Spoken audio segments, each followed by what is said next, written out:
Today we will see Class 12 Legal Studies Lesson Judiciary.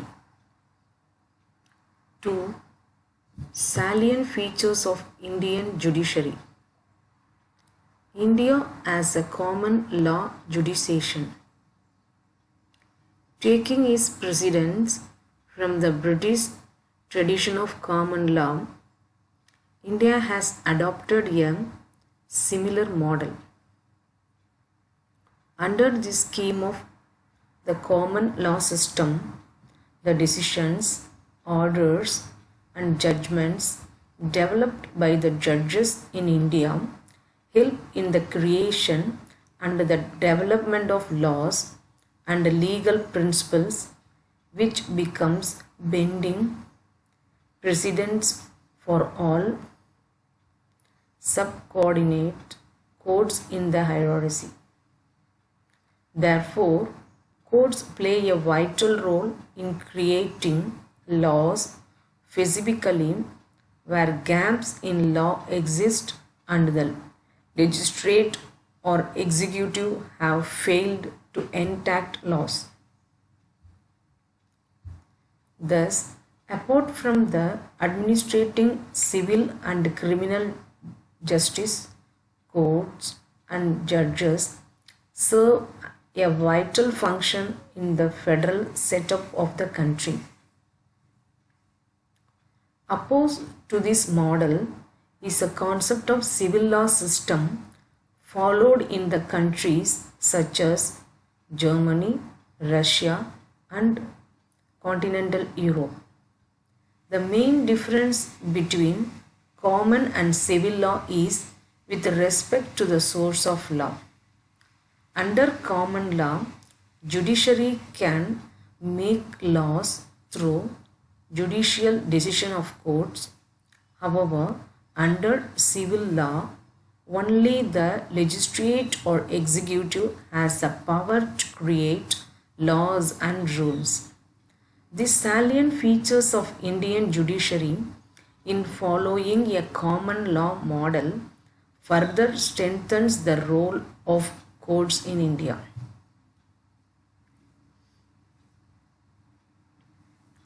Adversarial model of dispute resolution. Courts in India follow the adversarial system of adjudication as opposed to the inquisitorial model followed in several civil court countries. In an adversarial model, the role of the lawyers representing the party becomes vital. Lawyers of the opposing parties present their cases before the neutral judge, who in turn provides a decision based on the merits of the case, as presented by the lawyers.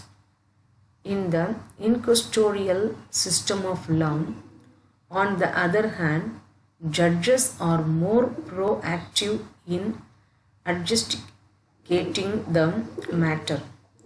Rather than acting as the neutral judges, they have rights to inquire and probe into the matter, much like a police.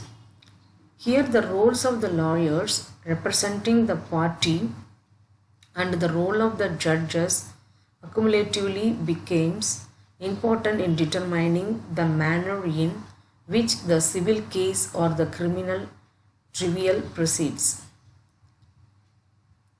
Let us ponder.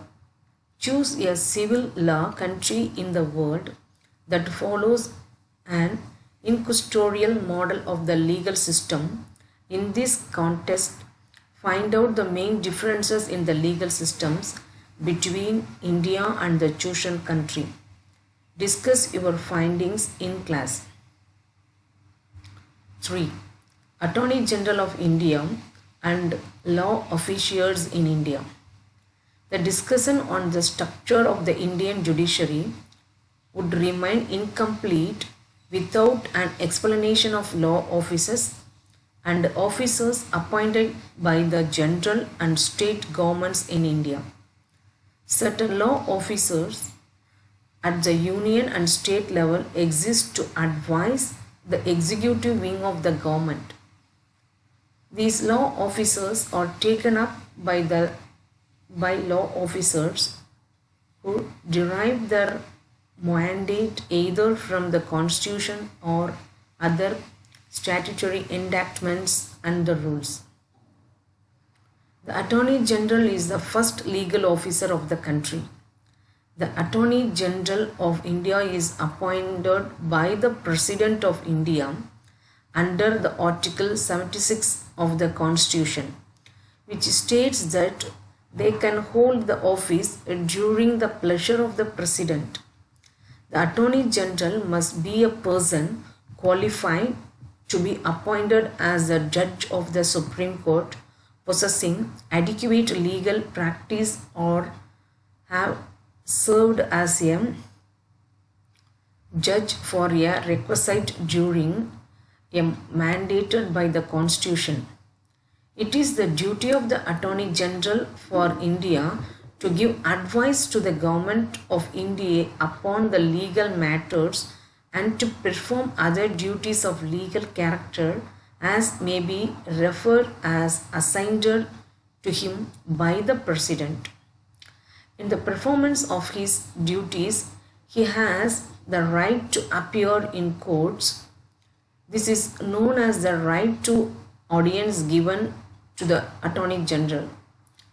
He may also take part in proceedings of the Parliament without a right to vote. In discharge of his functions, the Attorney General is assisted by a Solicitor General and 4 additional Solicitors General. The position of the Solicitor General and additional Solicitors General is not recognized in the Constitution. However, they are governed through the rules enacted by the Parliament. Similar to the Attorney General of India, the position of Advocate General exists at the state level. An Advocate General is a senior law officer who acts as a legal advisor to the state government. According to Article 165 of the Constitution, the Advocate General is appointed by the Governor of the respective state. The Advocate General is chief legal advisor of the state and performs the duties of the legal character, including representing the state before the courts either through himself or herself or through the law officers or pleaders appointed by the state or pleaders appointed by the state. The qualification required for appointment as an Advocate General is similar to that of a Judge of the High Court. The office of an Advocate General is held during the pleasure of the Governor, who also determines the nature of remunerations of the Advocate General. Additional Advocate Generals are also appointed to assist the office of the Advocate General. Group activity. The judiciary is an important pillar of the Indian judiciary. What is your perception of the Indian judiciary? What do you think is the major role of the judiciary? B. Constitution, roles and impartiality. The judiciary in India derives its power and function from the Constitution, which till date remains the fundamental legal text for the functioning of Indian democracy. 1. Independence of judiciary as the constitutional safeguard. As have been discussed in Part 1, Legal Studies, Article 50 of the Indian Constitution lays the rule of the independence of judiciary. This is understood as the judiciary's autonomous status, separate from the executive or legislative wings of the government. Independence of the judiciary helps in the maintenance of role of the law, rule of law, ensuring good governance and creating a free and fair society. The independent status of the judiciary and roles to be performed by it can be understood as two sides of the same coin.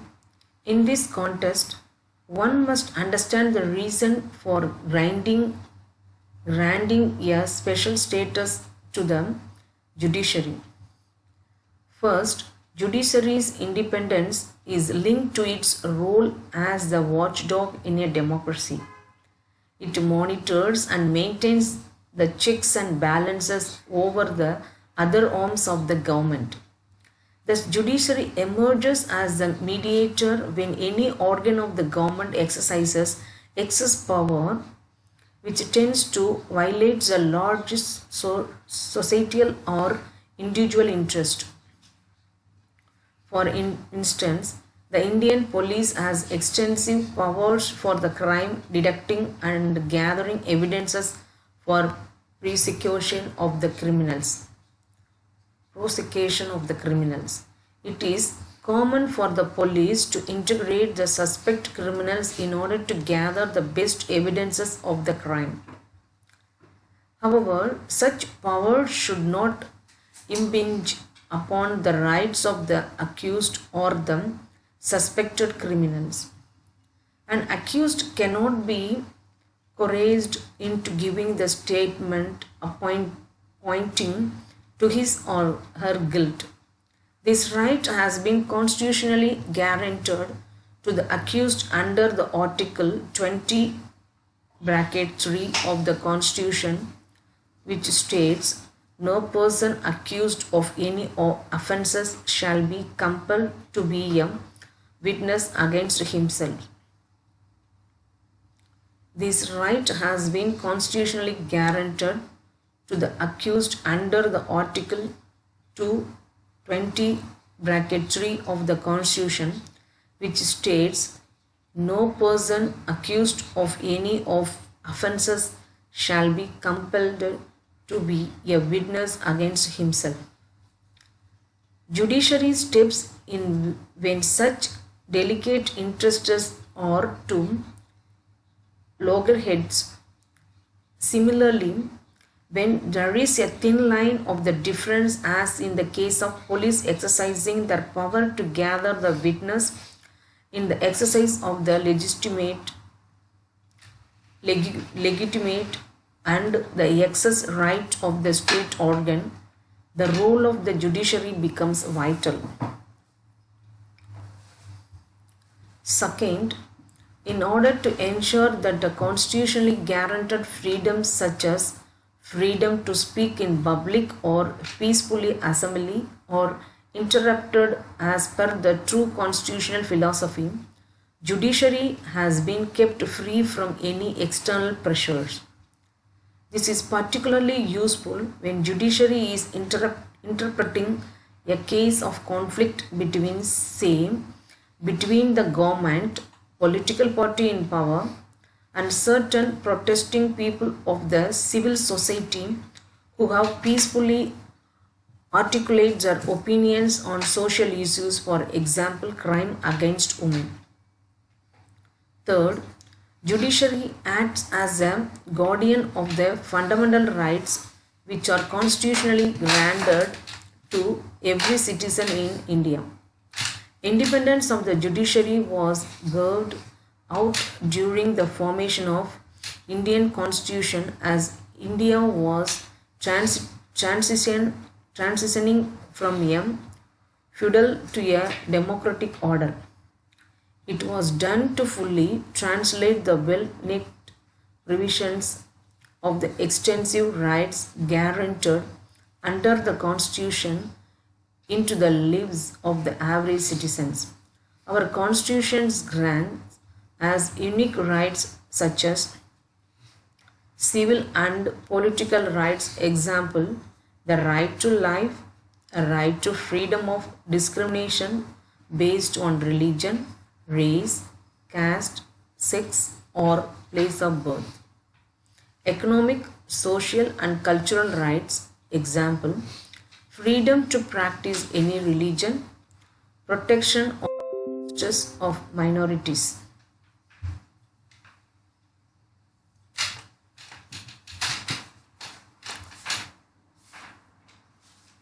An interdependent and impartial judiciary has empowered Indian citizens and performed this role illustratively. One may look into the role of the court in giving on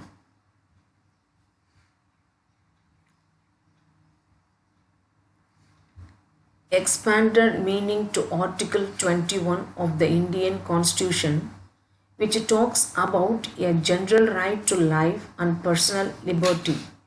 For example, within this freedom, the Supreme Court has held that a street vendor has a right to operate on streets as selling products on street is linked to his livelihood and daily living, which is protected under Article 21. Similarly, the Supreme Court has also stated that those who are aged, disabled, and destitute in India, including men and women, have to right to food, which is most essential for their survival.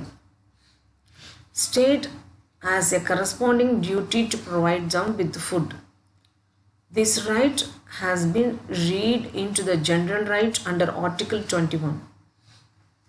Therefore, the court is performing the role which it was granted at the time of drafting of Indian Constitution. Even though the drafters did not include specific rights such as livelihood and food within the constitutional ambit of the enforceable fundamental rights, they are now made available to the citizens of India as a matters of right. This has been possible only by the interpretation and rule-making functions of the courts in India. In the domain of the criminal law as well, the independence of judiciary is linked to the granting of a fair trial to the accused.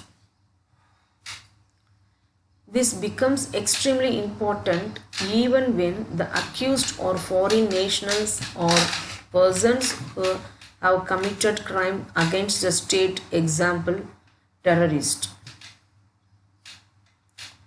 Independence of judiciary is vital for the respect of the due process of law. Due process of law means that the state must respect all the legal rights that are owed to a person and conform to the norms of fairness, liberty, fundamental rights, etc. Only on independent judiciary can make this concept operational. History has evidenced that whenever the independent judiciary has been disturbed, it has directly impacted upon the due process of governance and rights guaranteed to average citizens. These lessons teach us that even in grave political circumstances, the rights of citizens should not be compromised, and this could only be possible through an independent and impartial judiciary. Therefore, independence of judiciary remains a vital and core principle even in the modern democracy. Let us ponder: are there examples of non-independent judiciaries in the world? Find examples of social political events and occurrence in newspapers or other sources that suggest some countries may not have independent judiciaries. Thank you.